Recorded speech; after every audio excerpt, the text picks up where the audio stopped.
Não é fácil definir energia. Talvez possamos dizer que é a capacidade de produzir ação ou movimento. Energia não surge do nada e nem pode ser destruída. Sempre se transforma. O Sol é a principal fonte de energia do nosso planeta. Direta ou indiretamente, ele é responsável por todas as formas de vida. Seu calor evapora a água, que gera chuva. Também aquece a terra, fazendo com que o ar se desloque, criando os ventos.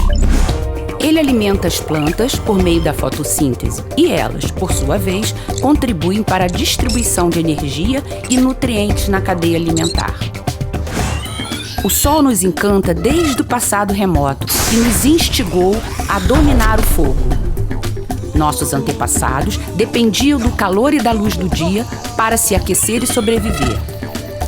Ao controlar o fogo, puderam se proteger, transformar os alimentos, criar instrumentos e dominar a escuridão da noite. Esse foi o primeiro passo na utilização do meio ambiente ao nosso favor. Mais tarde, aprendemos a usar a força da água dos rios, do vento e dos animais. Começamos, então, a mudar o nosso mundo, plantando e construindo. A humanidade se desenvolveu, surgiram as cidades. Começamos a usar a luz artificial. Mudamos também a nossa forma de locomoção. Passamos a usar cavalos, bicicletas, trens e carros. Também diversificamos as fontes de produção de energia. Aproveitamos a madeira, o óleo, o carvão, o gás e o urânio.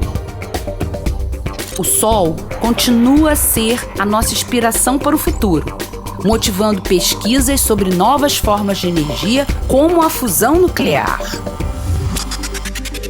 Você sabe como a energia elétrica é gerada? Nas usinas termoelétricas, a queima de combustíveis aquece a água, produzindo vapor que move as turbinas do gerador. Entre os combustíveis fósseis mais usados estão o carvão mineral, o óleo diesel e o gás natural.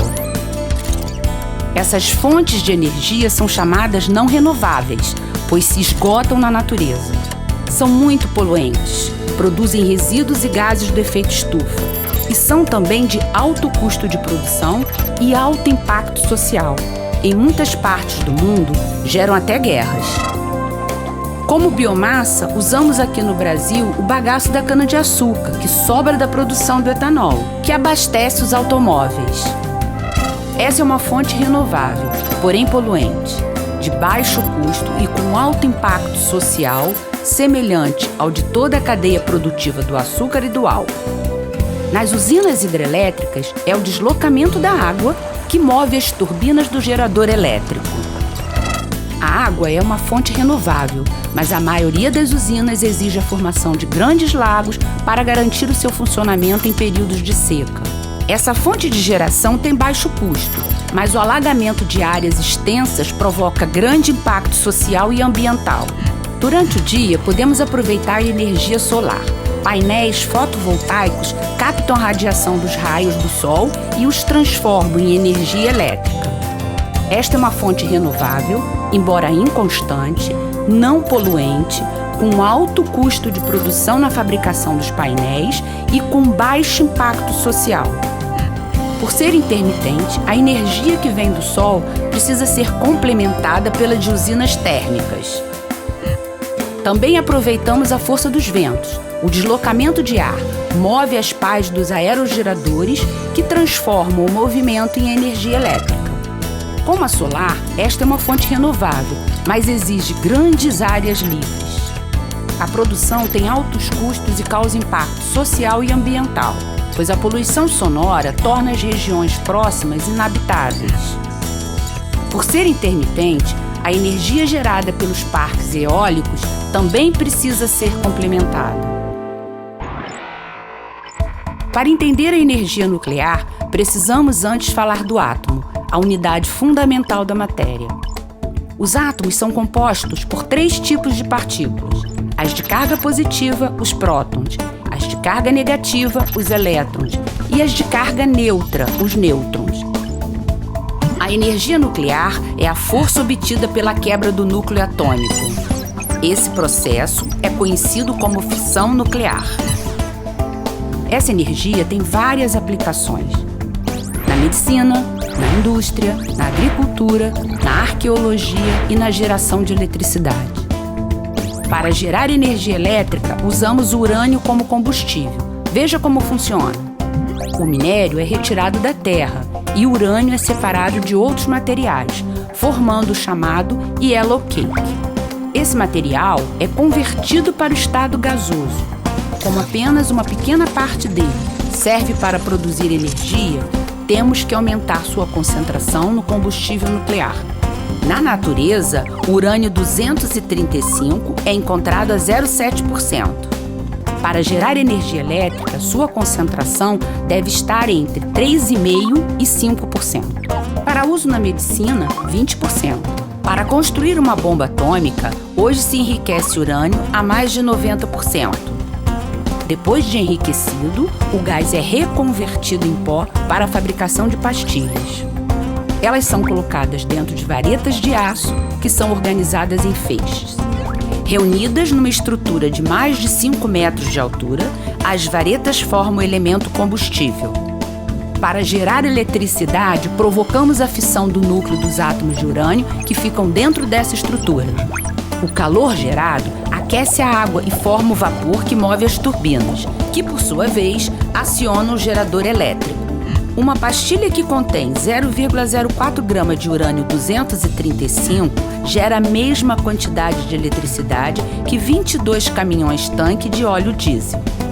A energia nuclear não é renovável, porém, não polui nem exige grandes áreas para sua implementação. Embora as usinas tenham alto custo de instalação, o seu combustível é barato comparado a outras fontes e provoca impacto mínimo no ambiente e na sociedade. Mais de 11% de toda a produção de energia elétrica do planeta é de origem nuclear.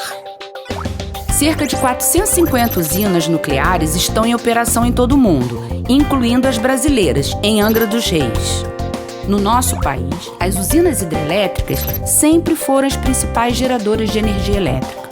Só que o nosso consumo tem aumentado e a produção delas tem sido insuficiente para atender às nossas necessidades. Temos recorrido cada vez mais às termoelétricas.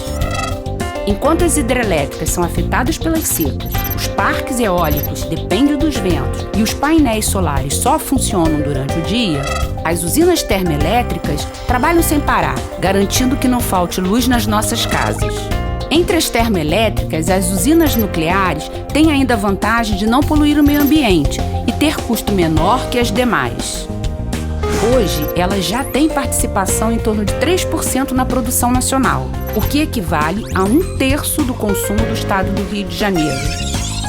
Em 1968, o governo brasileiro decidiu construir a primeira usina nuclear. As obras de Angra 1 tiveram início em 72 e, em 85, a usina começou a operar comercialmente. A construção de Angra 2 começou em 75 e a operação comercial foi iniciada em 2001.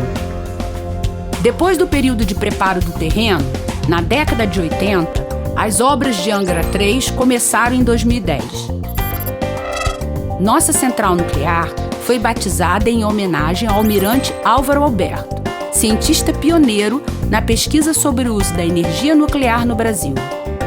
As usinas foram construídas no Rio de Janeiro, entre 3 grandes centros urbanos, onde as condições geográficas são ideais para a sua operação. Angra 1 opera com um reator de água pressurizada de tecnologia americana, da Westinghouse, com potência de 640 megawatts. Angra 2 também utiliza um reator de água pressurizada, só que de tecnologia alemã, da Siemens KWU, com potência de 1.350 megawatts. Angra 3 vai operar com um reator similar ao de Angra 2 e potência de 1.405 megawatts.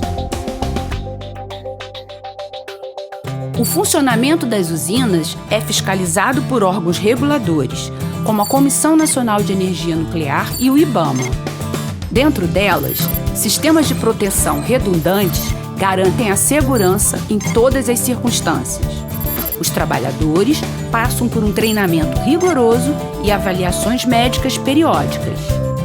O trabalho nas áreas com risco de exposição à radiação é feito de forma muito controlada e os limites da empresa são ainda mais rigorosos que os da lei. Acidentes nucleares são extremamente improváveis, mas, para o caso de emergência, existe um plano coordenado pela Defesa Civil Estadual com o apoio do governo federal. A preocupação com a segurança inclui também o controle de resíduos radioativos, ainda que eles sejam bem menores em volume que os gerados por outros tipos de combustíveis. Os elementos combustíveis, depois de usados no reator, têm alta radioatividade. Por isso, são armazenados dentro da própria central nuclear de Angra, podendo ser reprocessados e reutilizados no futuro. Os de baixa e média radioatividade são mantidos em locais seguros até que possam ser descartados normalmente. Além desses cuidados, a Eletronuclear tem um programa de monitoramento ambiental permanente. Um laboratório especializado avalia as condições radiométricas da região e a fauna e a flora marinha em torno da central nuclear. A empresa também reconhece a sua responsabilidade socioambiental e contribui para a cultura e infraestrutura locais, investindo em áreas como saneamento básico, saúde, educação, conservação de estradas, restauração do patrimônio histórico e segurança pública dos municípios do seu entorno.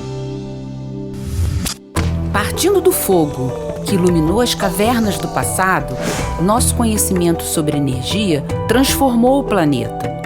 Nosso compromisso agora é produzir eletricidade de forma abundante, sem depender das condições climáticas e com mínimo impacto no meio ambiente. E é a energia nuclear que nos abre as portas para o futuro, ainda inspirado no Sol.